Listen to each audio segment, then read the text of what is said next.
Welcome to 909 Exec, your source for wit and wisdom in cybersecurity and beyond. On this podcast, your host, veteran chief security officer and cyber aficionado Den Jones, taps his vast network to bring you guests, stories, opinions, predictions, and analysis you won't get anywhere else. Join us for 909 Exec episode 45 with Victoria Grandury. Well, everyone, welcome to another episode of 909 Exec. I'm Dan Jones, your host, the guy with the silly accent and the unicorn on the t-shirt, but it's less about me today. It's more about our guests. We've got an amazing guest, as always. All of our guests are great at guests. So, Victoria Grandury. Is it Grandury? I almost feel like I want to say Granberry. No, please don't. You can say Grandury. If you want Grandury. Oh, yeah, that is. Yeah. So I sometimes try and blame the accent, and then really I just fall back to stupidity. So, Victoria, just because I'm butchering the shit out of your introduction, why don't you introduce yourself to the audience? So, hi, everyone. I'm Victoria Grandury. Or for those who can hear my accent, Victoria Grandury. And I'm the CEO and founder of Limitless Rebel Ventures, which is a performance optimization company. So we help ambitious professionals achieve productivity without burnout and velocity without chaos. All that to say that I help those who are, seeking too much external validation and people-pleasing others to come back to themselves and to what matters to them and to what is true to them. Wow. Yeah, and I'm excited to dig into this one because, see, the other thing, though, is on LinkedIn, the first thing you say is you're a cyber goddess. Yes. So I'll definitely have to dig into this. Mm-hmm. And then there's also there's a high performer coach, there's a breathwork master, master NLP. So I'll get you to share what that is. And then you're Reiki certified, which for me, I just done a podcast before this one, which will be released shortly, with a Reiki master, but also a spiritual medium, which I thought that might be a fun topic to dig into for the audience. So I look at this stuff, like let's start with the whole cyber goddess part. So share. Where did it come from? Well, let's actually, so you're doing like 5 or 6 things here. So let's roll back to Victoria, the kid, before you leave school and you start in the real world. What did you think you were going to be when you grew up? What did you want to be? Ooh, that's it's funny. I actually did a whole talk about this. There were a couple of dreams. One with my cousin was starting hospitals for endangered species across the world. So like helping, elephants, monkeys, so all that. And unicorns, obviously. And unicorns, yeah, when we find them. Yeah. And I think then I didn't really have a dream until I got to the point, like most of us, that I was like, I guess I'll do what my dad does. So where no, it's because you've moved around a little bit, right? So where did you grow up when you were a kid? I was born and raised in New York City, but I was born and raised also in a very French bubble because both of my parents are French, and I'm a second-generation immigrant. Wow! And from New York City, because I think it suggests from my limited research on LinkedIn that you moved around a little bit. So what was all the moves? So I grew up in New York. Then once college came around, ended up in Montreal. 4 years of undergrad turned into another additional 4 years of work. And then at some point I thought, hey, this feels like a good time to do my MBA because I had worked at Deloitte. I'd say like moved up through the ranks pretty quickly, like in 4 years became a manager and was like the first female like solutions architect in my team. But I had kind of gotten around Montreal, or what I thought I needed of Montreal. And I decided to go do my MBA in Singapore at INSEAD. And the reason I picked Singapore was mostly because it's the cybersecurity hub of APAC. And I thought, why not bring what I know of cyber to an industry that's different? And I thought this is the opportunity for me to also just explore a part of the world that I wouldn't easily get access to. Yeah. And going back earlier, you said follow what your dad done. So is your dad's also in tech? No, absolutely not. My dad works in finance.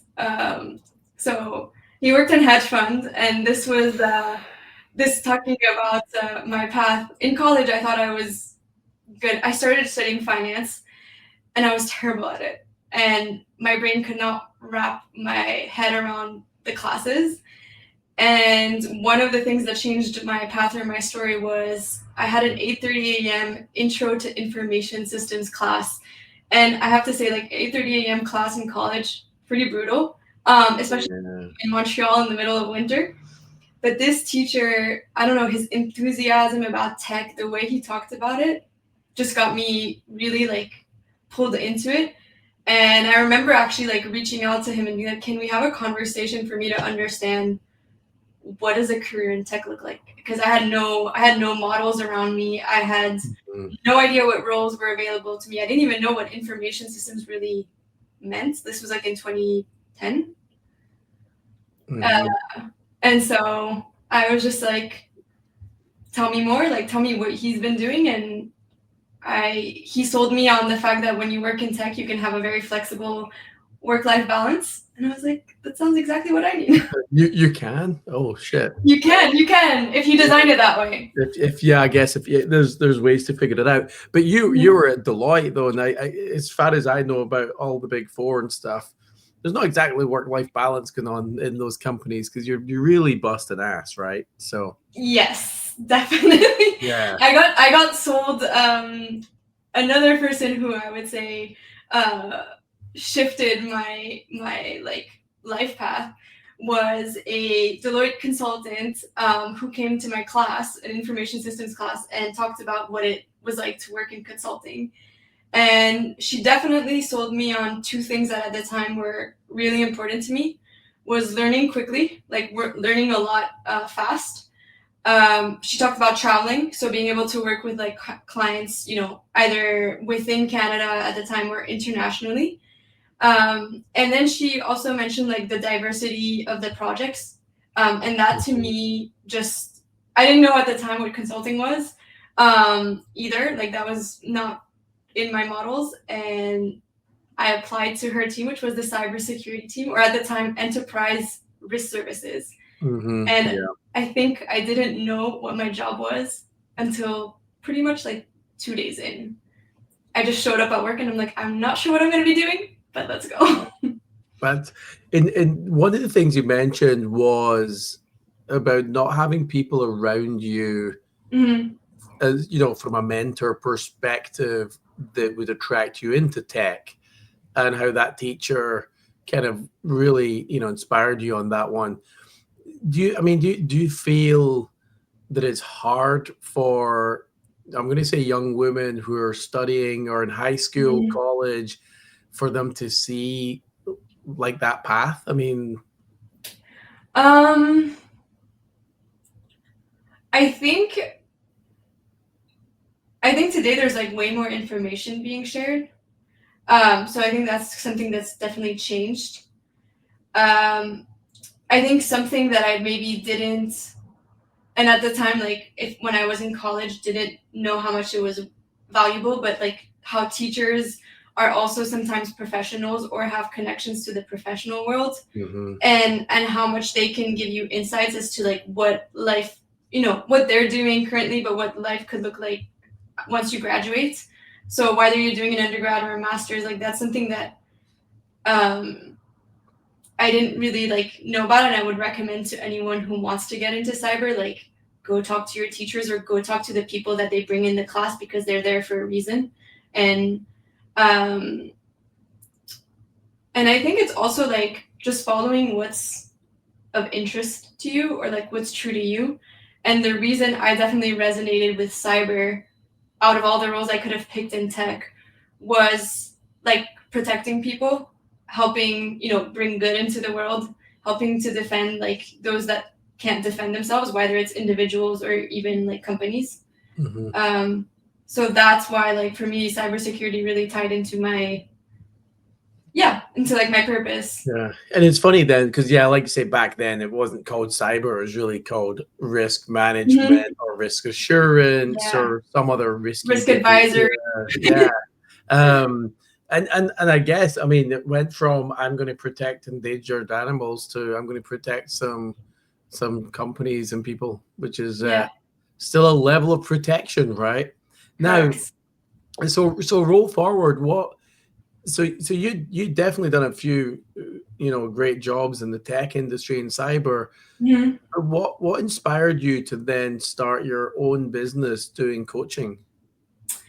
So it's my own journey of, I would say, moving from, like, all my life I still am a high performer. Like, I'm someone, put a lot of pressure on myself. I like to achieve. I like to do hard things. And over the course of like my career, I would say I had either some incidents or events that started pushing me to look inwards, to look at like what I really wanted to do, what was really authentic to me. And I found Hypno Breathwork when I was in my before last job. At the time, I kept repeating like a pattern in my life, and I was like, this thing is showing up again and again, and I need to find the key. And I wasn't ready to talk about it because it felt like my body was wired in a way, like, you know how a magnet will pull towards a magnet? Yep. And so I felt it was my body, and I need to find something alternative, and Hypno Breathwork kind of fit that description. To those of you who are listening, just want to give some context. Hypno Breathwork is a mix of hypnosis and breathwork.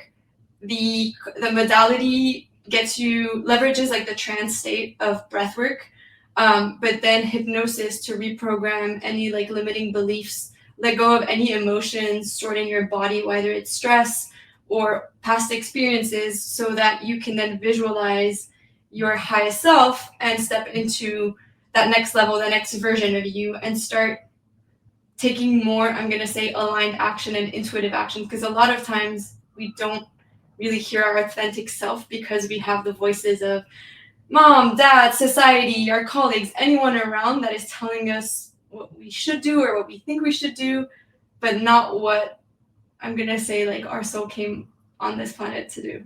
Yeah. Now we're going to pause there for a quick message, but I want to dig into that piece. We'll be right back.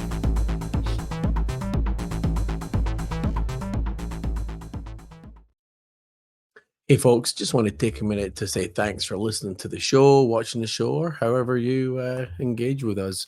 If you're liking the conversations, if you think we're adding some value, we'd love you to like, subscribe, and share the show with your friends. If you know of anyone else that would benefit, ideally for us, that will help us be able to grow the show, invest more in the quality, get some more exciting guests, and keep bringing you some executive goodness. Thanks, everybody. Take it easy and enjoy the rest of the discussion.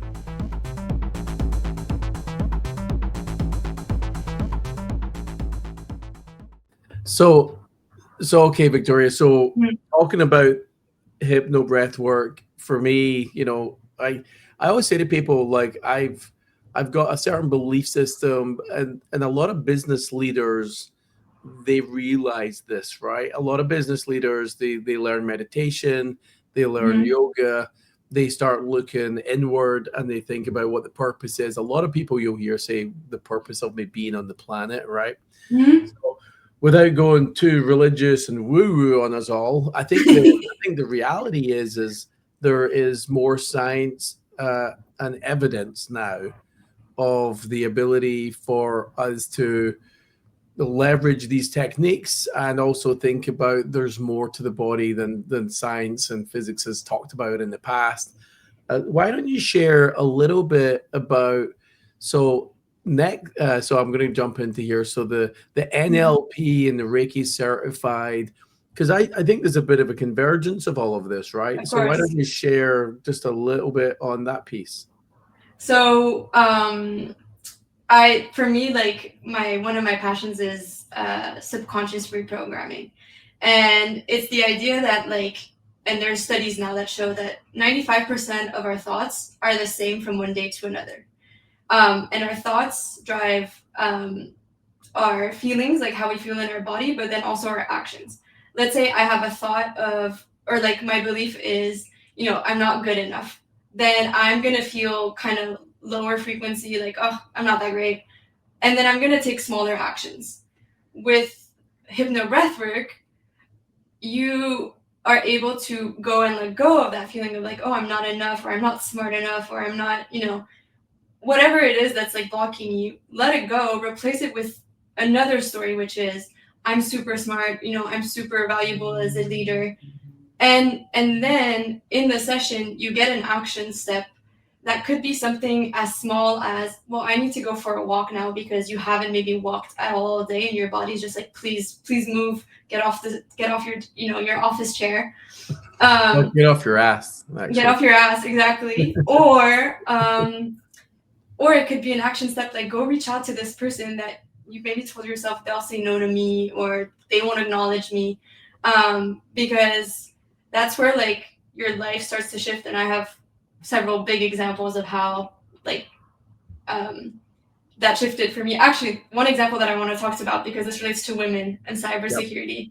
Yep.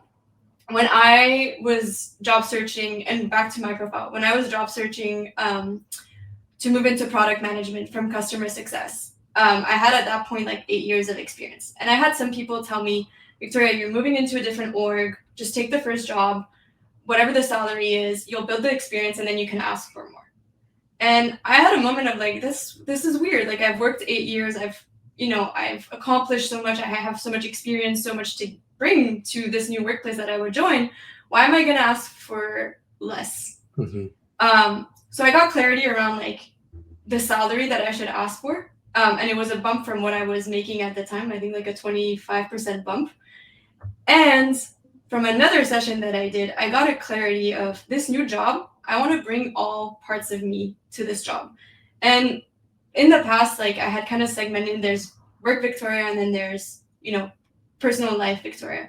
But one of the things that makes me and brings value to the workplace is the fact that like I care about people. It's why I do what I do today. Like I love building teams and trust and like belonging in a team. And so I had this action step, which was you need to tell every hiring manager you're going to meet that you do Hypno Breathwork, and based on their reaction, you will know. And I started doing that. I was like, hey, I do Hypno Breathwork. Like, could I one day guide you through a session? I had reactions like, oh boy, oh no.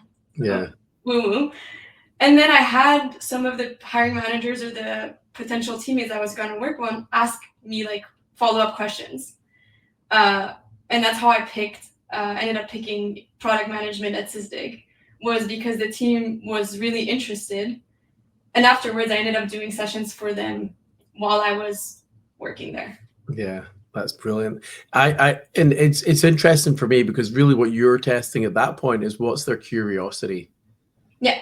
And like open-mindedness. Open-minded, yeah. And mm-hmm. it's one of the, and I starting this business and even like you starting yours, but I think your business, this is an additive, exciting thing to your business. But when you start a consultancy firm, mm-hmm. and you may suggest to people that you have an interest or awareness or knowledge on those things, then sometimes some people have advised me not to share that.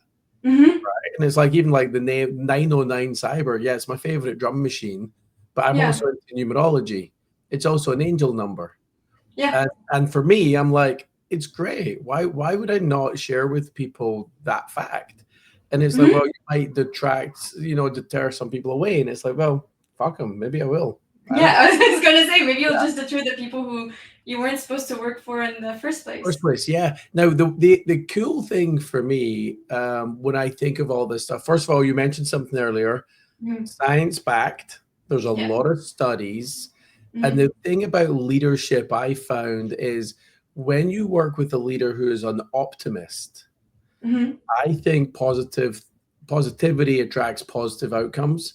I think negativity attracts negative outcomes. And I say this to everybody in my life, personal or professional, that there is a frequency that we operate at.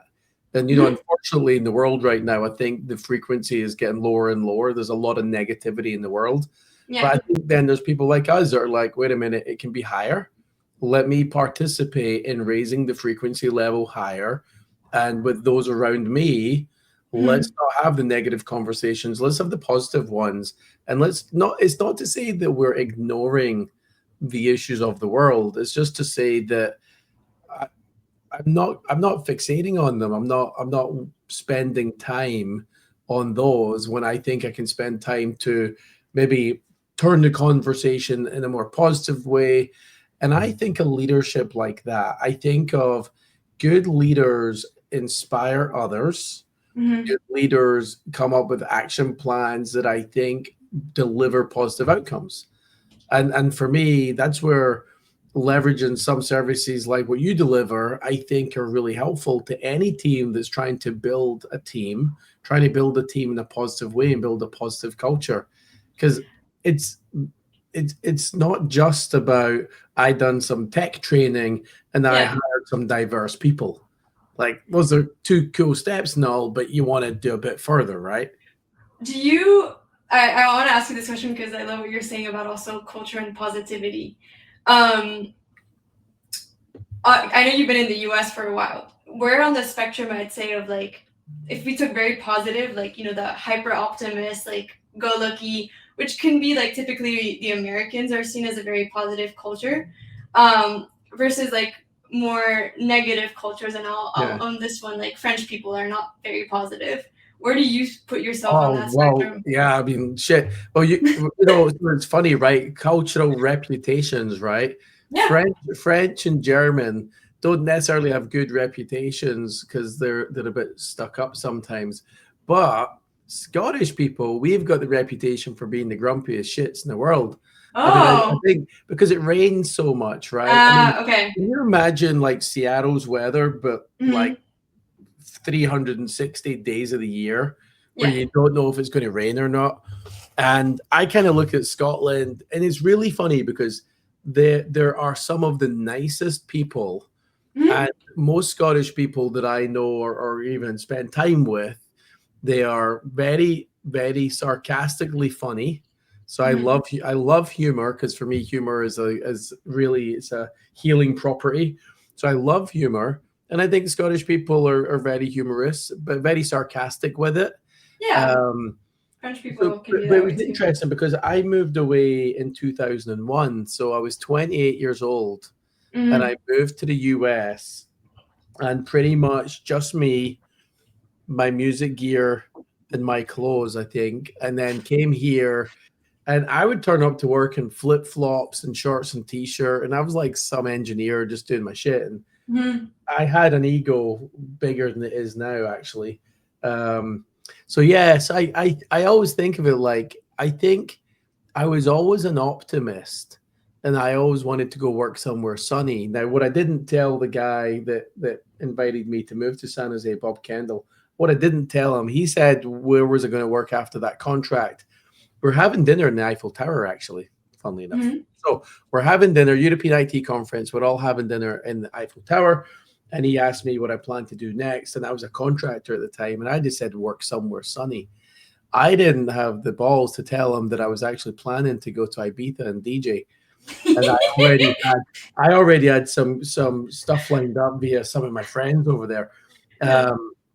And I didn't do that, which is probably lucky because I'd probably be dead by now or something. I'd probably have like indulged too much in the drinking and abusive things that you can get there. So I was pretty lucky, I think, by moving to the US, because I never thought I'd get a chance. That's very rare for somebody in Europe to get a chance, especially, a little kid from Scotland. So I was just excited to be here. And in the valley where like all of the IT and the tech is, and it was just a fun journey. I was never impressed with San Jose though. It was hard to go from a culture of clubbing and drinking and partying in Scotland, because Edinburgh and Glasgow are really fun cities for that. And then come to San Jose, where you really had to drive to San Francisco to go find Oh, the good okay. stuff, right? So for me, that was a bit of a culture shock, but the opportunity was just too good to resist, you know. So yeah, but I've always been an optimist. I mean, So going back to why I was asking yeah, you this question, because you were talking, so you were talking about positivity, and in another of the research that was done, like 80% of our thoughts are negative, and I don't, you've probably, like, most people have heard this, but like when someone gives you feedback, even if they've told you something good, you'll always remember the negative feedback more than the positive. Like, it's almost, I think there needs to be like a ratio of like 5 positive to 1 negative for you to remember, or I think it's 7 to 1. yeah, So negative takes us down really much faster than the positive, and it's harder to keep the positive up. And when you were talking also about culture and team, it just sent me back to, in my last job, I was working, so I'm French American. I was working, my engineers were Israeli, and my designer was Italian. So huge cross-cultural different dynamics. And with my engineering team, we started doing, like when we do the sprint retros every 2 weeks, it was what went well, like what's going well, what didn't go well, and like what do we need to stop or start doing. And at some point, if you look on the spectrum of like where feedback is given, Israelis will give some of the most negative feedback. That's just like the way they express themselves. It's nothing compared to Americans. So I consider myself maybe more American in the workplace. So that was like, it was hard at the beginning to take because I felt like everything I was doing was just wrong and not well. The little added bonus that I brought to the workplace was like, okay, if you're going to say something negative or that didn't go well in our sprint retro, you have to say something positive. Like, I can't, because I would see after 2 weeks of hard work, I would see this paragraph of what went well, and there was barely a bullet point, and then everything that went wrong and or that didn't go as right was just so much bigger. But when I started having my team like point out what went well, we actually started noticing like certain actions that I was taking or my designer or that the team was taking, and highlighting like the positive actions. And it's been shown that when you appreciate like someone's efforts versus their like end result in a project or at work, their connection to their work, their sense of like fulfillment at work is much higher. And so that was my way of being like, can we like just in this ceremony bring a little bit more positivity so that we can all lift ourselves up as a team.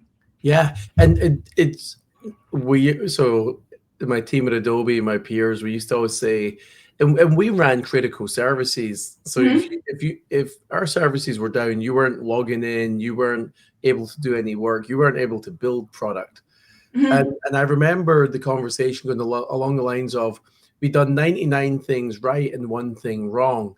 Yeah. And we got hung from the basketball court for the 1 thing we done wrong. Yeah. And it's kind of like electricity for those services we were running, that people just expect it to always be on. And the one time that something has a hiccup, and you always get like totally like, we used to like, oh God, we're going to get reamed for this. And I look at it like, if you can celebrate, and I know what you're saying about feedback, it's really interesting as well, though different cultures provide feedback in different ways. And in California especially, they sugarcoat everything. Like, they want it all to be nicey, nice. And then a Scottish person turns up, or someone from New York, and the attitudes and the cultures that we have is more like, we're just straight shooting. We're just, I'm not sugarcoating it. I'll just say it how it is. But the same level of passion that goes into that also goes into the, I'll back my team up. I'll take accountability for what my team does. And I know a lot of leaders that don't take accountability for the actions of their team. And it's like, but that's ours. It's on us. Like, it's our team. It's on us. And, you know, when the team's successful, celebrate the successes. And I used to try and say to my organizations is, every month we need to have 1 thing that we deliver to the business that the business recognizes and we celebrate. And if we can celebrate something every month, I think that's great, because you see your roadmap and the milestones, and if you organize them correct.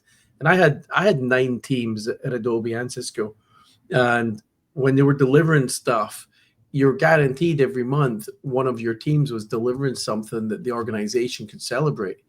And we were always like that, at least one thing, and it was cool. When you're working, so I want to shift away from my bullshit. When you're so when you're working in Limitless Rebel Ventures, first of all, I want to get into this, but first of all, where did you come up with the name? How did that name come about? A breathwork session, to be very honest. It comes from a breathwork session, but I guess your next question is like, what does it mean? Like, what does it represent? Yeah. So like one quote that drives my business is a quote from Carl Jung, and it's, I am not what happened to me. I'm not what happened to me. I am what I choose to become. And it's about the idea that like whatever happened in our past is our past, and it's not going to define, it doesn't have to define our future. Like I can right now decide, if I decide and commit, I can be someone else. So that's an explanation of the limitless part. Like we are infinite, limitless beings, and when we take action and we commit, we can like completely change the way we act, the way we behave, if it like feels, congruent and in alignment with like what we want to be doing or our goals. The rebel part is from the moment we're born in this world, we're told a lot of things. We're told, how to behave, how to act from society, from our families. And I've never I would say I didn't have a rebellious phase as a teenager. And I think this is me stepping into more my rebellious persona. I still need to push on some things. But it's the idea that we are given told so much what to do, and it's our choice to rebel against some of it. And I'm going to say overturn the power dynamic of this is not who I want to be. This is not something I want to accept in my life. Or sometimes, like any rebellion, it doesn't work out. And it's okay, because there's some things that were passed on from our culture, from our families, from the society we were brought up in, that we want to keep, because it's made us who we are today. Yeah. And as you were saying that, I was thinking, there's that whole rebellious nature. We are conditioned by society. Yes. And those around us, and especially our parents, because depending on your parents and their upbringing, they were conditioned by their parents and their society too. When you decided to start this little adventure, what did your parents or your friends around you think of it? So it was, I have to say, I didn't get a lot of resistance, because it had been something on my mind for about 4 years. From the moment I got my certification as a Hypno Breathwork coach, I always remember this moment. I came home super excited, super pumped, and my sister asked me, if money weren't an issue, would you do this full time? And I was like, hell yeah. And I remember at the time, my dad had a bit of a, really? Can you make money being a coach? And I was like, actually, thank you for asking. During the certification, they showed us some numbers, and it does add up. Yeah. And I think it's been a thing where over time, over those 4 years, I still had my tech job, but I started doing as I was also training, breathwork sessions with people around, and the first people who come to you are your friends, your family. And so my parents were my first clients, or some of my first clients, my siblings, my cousins, my aunts. So when I decided to go all in on this, at some point, I think, again, my dad asked me like, oh, are you going to look for a job? And I was like, why? No, like, I'm going to do this full time. And at that point, it's when my mom said, yeah, of course, like, I'm not surprised by this. Like, she's been, I've been simmering this idea for so long that the people who I had coached who know, like, the value or the change I created in their life were like, yeah, she's going to make this happen for everyone else. Yeah. No, that's brilliant. And it is, I mean, it is, I think it's hard as a parent. You have kids, When right? your kids, yeah, I have two kids. It's my daughter's 20, she's at college in LA, and my son's 15. And it is hard when you're a parent and your kids are making decisions and you're trying to encourage them. You're also trying to understand at the same time. There's some decisions my kids make, and I'm like, oh. But then I remember back to decisions I made and the encouragement I got from my mom and the comments I got from my dad. Now, my dad was 10 years older than my mom, so the generational thing, I think, was kicking in. And I was a postman in Scotland, 16 years old, walking the streets, delivering mail. And because of music gear, my friend had a lot of music gear. And I asked him how he could afford it. He was 4 years older than me. So he's only 4 years older than me, actually. Yeah. He had a little apartment in Edinburgh. He had all this music gear. And maybe he's 5 years older. But he had all this gear. And I'm like, how can you afford that? And he was like, oh, I do IT. I work at Sun Microsystems. And he worked at Sun in Linlithgow, Scotland. And he had all this gear. And I'm like, how do I do that? And he's like, well, go to college and get this qualification, then go get a job. So I left the post office and went to college. And I paid myself through college. But I remember my dad's comments, which were not necessarily pleasant comments, actually, because all he could see was I've given up a job for life. Oh, you had a job for life, a postman. I'm like, fuck, really? Like that? You can't see beyond because of his age and how he grew up. Exactly. He had his model of the world and like this is, but it's the same thing as before. People used to have jobs in the same company for like 25 years and you did your whole career in one company. And suddenly there are plenty of kids who after 2 years and a half are like, okay, I'm switching. And parents are like, wow. But why? Like, it's not that terrible. Or like, it's fine. And it's like, well, first of all, you can have a better salary or you can have better opportunities once you change. Yeah. And like the whole system has changed. And I think what you were saying about being a parent that I want to encourage anyone who's listening who is a parent, but just anyone in general, is like curiosity, because we're all like the main character in our own movie. And until you ask your kid, like, can you explain to me like how you got to the decision or how you decided, I don't know, to pick up this passion? We all think like that what we're doing just can be understood by the other person or explained, but sometimes there's a gap between that. Yeah. And I remember like when I moved to Austin 2 years ago from New York, my whole family was just like surprised. They're like, where did this come from? But then when I explained even to like my 90-year-old grandmother, like my process, she was like, okay, I get it. It doesn't sound as crazy. Yeah. And and the thing for me, my lesson learned through the experience of my parents with me was I had one parent that was highly supportive and confident that I could do and make it work. And I had another one that wasn't really supportive because they couldn't understand because it wasn't their world. And maybe in the back of their mind, they're like, oh, but he would have been a great postman. I don't know if he could do the next thing, right? And what's really interesting is when I think of my kids, I'm like, you can do whatever you put your mind to doing, provided you've got the desire and the willingness to work at it. Because if you've got the desire, now it's funny because I know we're blasting through time here. I could probably go on for days.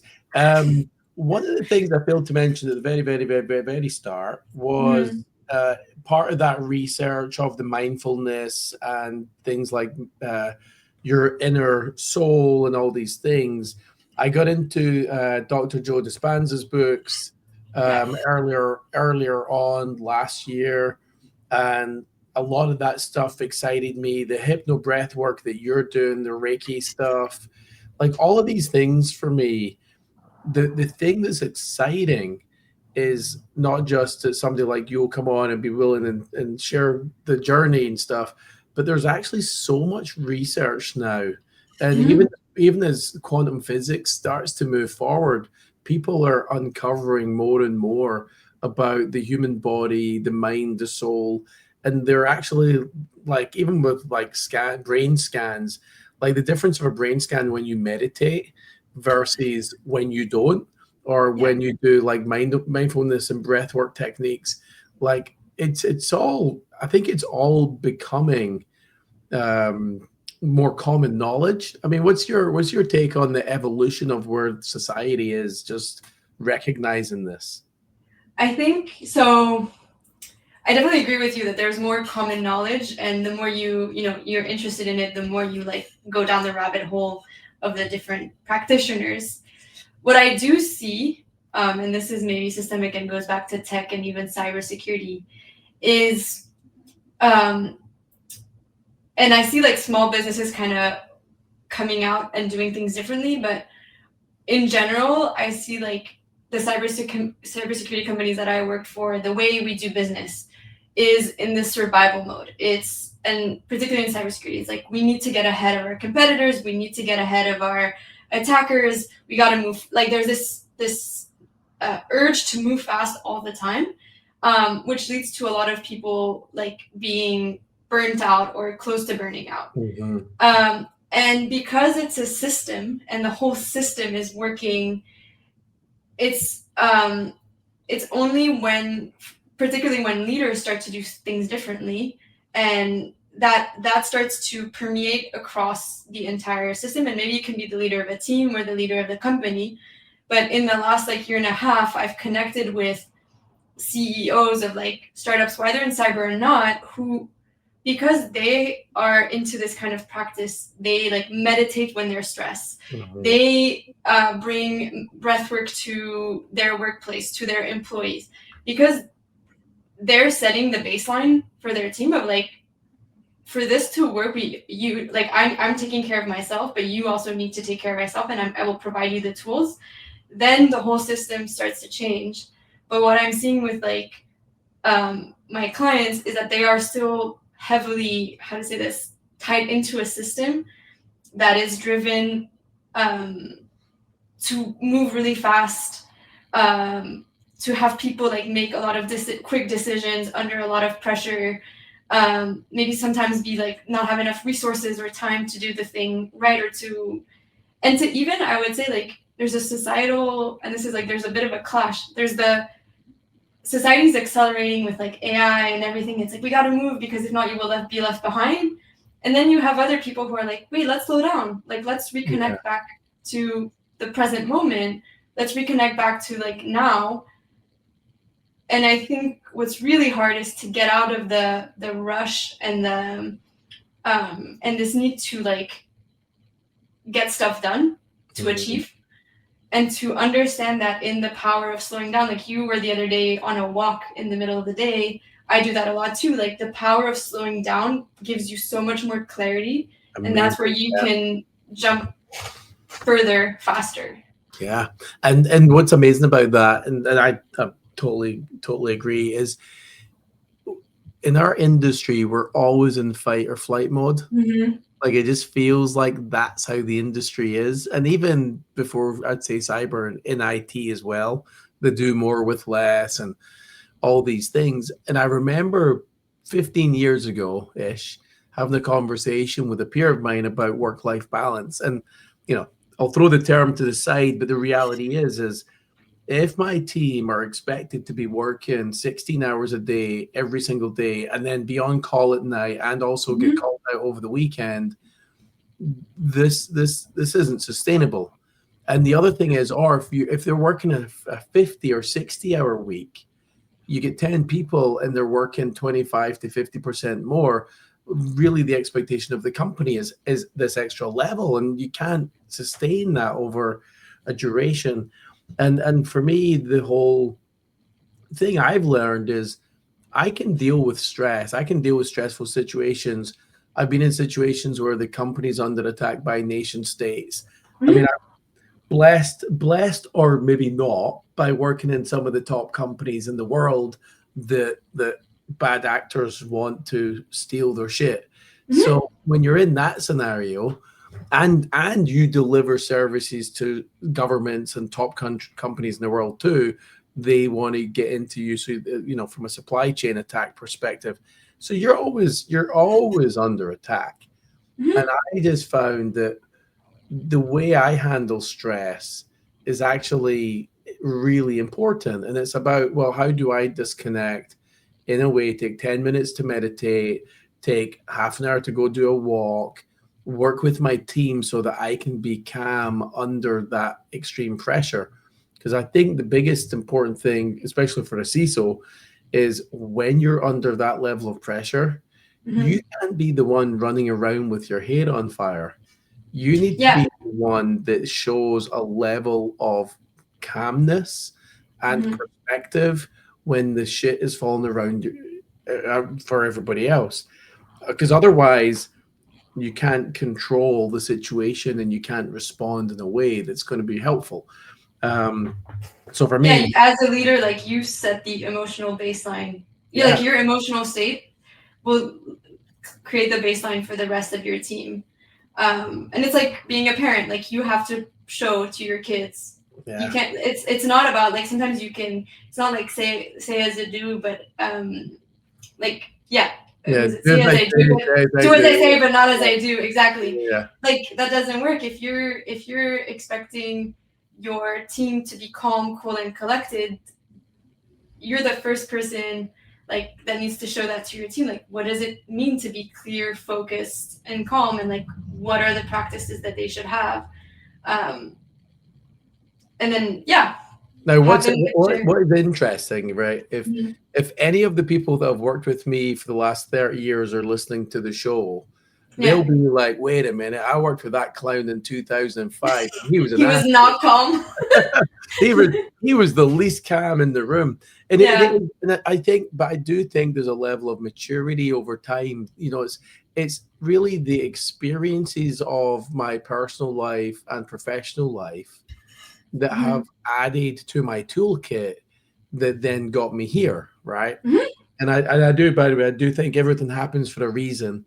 And I look at it like all the knocks and the scratches and the bad decisions I've made or the good decisions I've made, they brought me here. And now when I think of where here's at, kind of like you with your business, I look at it like I now have all the tools in the toolkit I need in order to serve our clients exceptionally well. And I don't feel like I've got everything perfect, but I certainly feel I can stroll into a client. And I had a conversation with a client earlier on today, our prospect, and talking to him about his business. And they've gone through some shit. And I'm like, yeah, got that T-shirt. I've seen that. I can do that. Now, as we I wanted to ask you a quick question. Sorry, I know you want to wrap up, but what is something you, as a CISO and a leader, that you wish, like, maybe you knew 5-10 years ago, that a leader today listening to this could like maybe learn a bit, or like learn from the time that it took you to learn emotional resilience? An easy question for me. Because I was blessed to have brought a coach into our team, a communications and executive coach into our team. Her name was actually Victoria as well. And she came into our team and she said to me years ago, I need to meditate. Okay. Over probably 15 years ago, she told me this. And because she knew how stressful my job was and that would be a great technique for me to learn, I guess. I didn't start meditating until probably about a year ago. And I think I even probably texted her and told her. So yeah, But Okay. the younger me. But it's really funny because if you listen to any of the most successful people in the world, they talk about meditation and their physical health and fitness as a core part of their success. For sure. I'm like, yeah, I should have done that. And like, what's interesting is the feedback that I got in my last job from my manager was, "How are you so calm? Like he was like, you get on a call and you're just always calm and grounded." And I'm like, well, if I'm running my head, like if I'm like a chicken without a head here in this meeting and I'm supposed to lead the meeting, I'm not inspiring my team towards any form of clarity or positivity. And I was like, also, one of the things that I kind of said sometimes, which shocked some people, I was like, as we're building cybersecurity products, I was like, it's just a product. Like, let's breathe. It's just software. Yeah. Because, and to some of my engineers, they're like, oh, thank you. Someone has like a bit of perspective here. Because like depending on who your clients are and the criticality of the team you're on, but I think sometimes we are almost like creating the monster before the monster shows up. Yeah. And so we're always like creating even more stress, and already in a society where emails, Slack, anything buzzing, ringing is like a microaggression to your brain. Yeah. Like if you're also like creating an extra monster, like you're literally signaling to your body that it's constantly needs to fight or flight. And it's interesting. I laugh because I don't know how many years ago it was, but I turned my cell phone onto silent many years ago, and that desire to not look at it, like that fight that's always going on about like not looking at your devices and not being plugged in for more, it's like, how can I unplug in this? So even when I go walk the trail and stuff, I try and walk a trail, and usually it's the same bloody one. Actually, I have the same routine where I'll go walk the trail. It's about an hour and 20 minutes, and I'll go have lunch, and I'll try and do that several times a week. And what's interesting is sometimes I don't even put music on, but I do put my noise cancelling headphones in. And then sometimes I don't put any headphones in, and I just try and walk and listen to the birds and in the trees and stuff. And I think for me, like you say, I've solved more problems while walking the trail.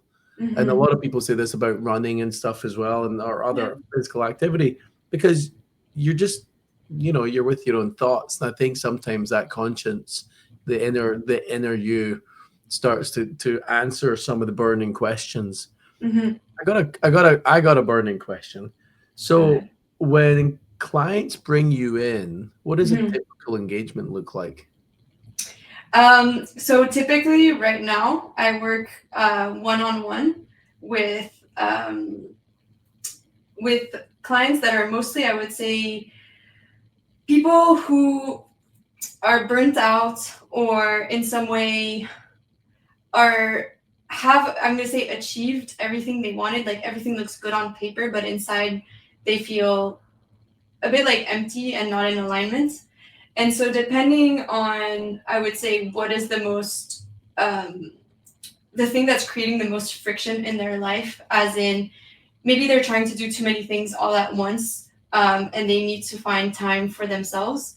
We're going to build a custom 6-week journey, because it only takes me 6 weeks to get someone to go from like burnout or low energy. Like there's a high performer burnout of like, I'm doing everything all at once and won't stop. And then there's the burnout of like, have no energy and no motivation, and everything is starting to downward spiral. And in 6 weeks, because the clients then start taking action every week after every session, you get an action step that I make, like I as a coach will help you be accountable for. Their reality starts to shift, and then all their problems start to slowly, I'm going to say, go away one by one. And then all the things that we had set up in the beginning, like the goals, start to fall into place towards the 6th session. And then so you mentioned earlier about a CEO that brought you in. Yeah. And then the CEO had you work with their team. No, so I haven't. I only worked with him. Yeah, because I was just thinking, I was like, I wonder what the conversation goes like when you're the CEO, you bring you in, and then you're going to say, "Hey, folks, I've got you this, I've got you this coach." Like, Yeah. how I mean, do you often have clients that leverage your service and then kind of almost encourage their team to also leverage your service?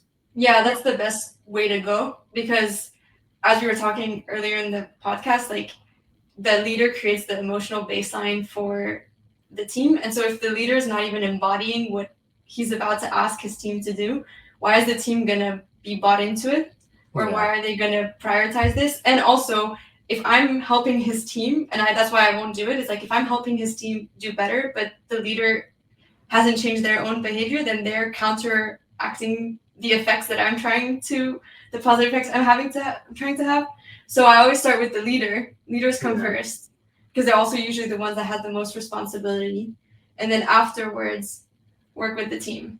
And then when I work with the team, my goal is also to create more trust and safety amongst the team and more like openness, because in cybersecurity, especially, like we tend to be a little bit untrustworthy of who we're working with, or more closed off, or we're so like focused on what we need to do. We don't really talk about who we are.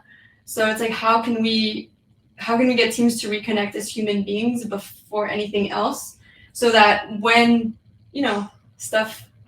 shit hits the fan, or things don't go sideways, everyone has each other's back because you're a team. Yeah, no, that's brilliant. Are they all in person or virtual or hybrid? I do both.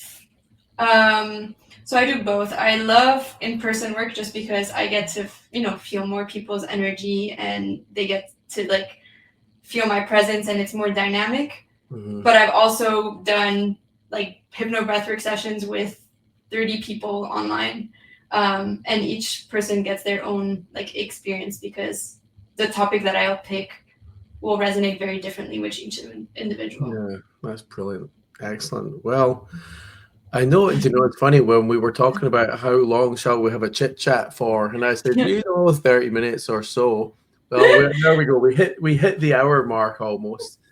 So exactly. Victoria, we'll make sure that we put your contact details and your bio and stuff will be in the show notes.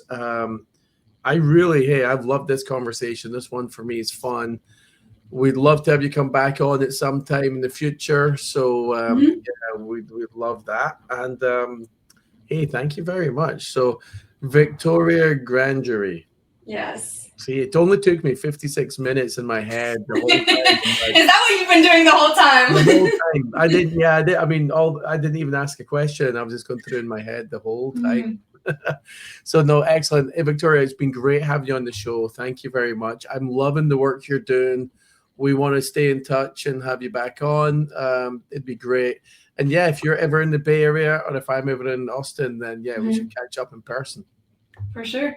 And then also, we should have you try a breathwork session. Yeah, I was just thinking. Well, it was funny because I was sitting there thinking, like, myself and one of my advisory CISOs, I'm like, I should be signing us up. So I think that would be awesome. Excellent.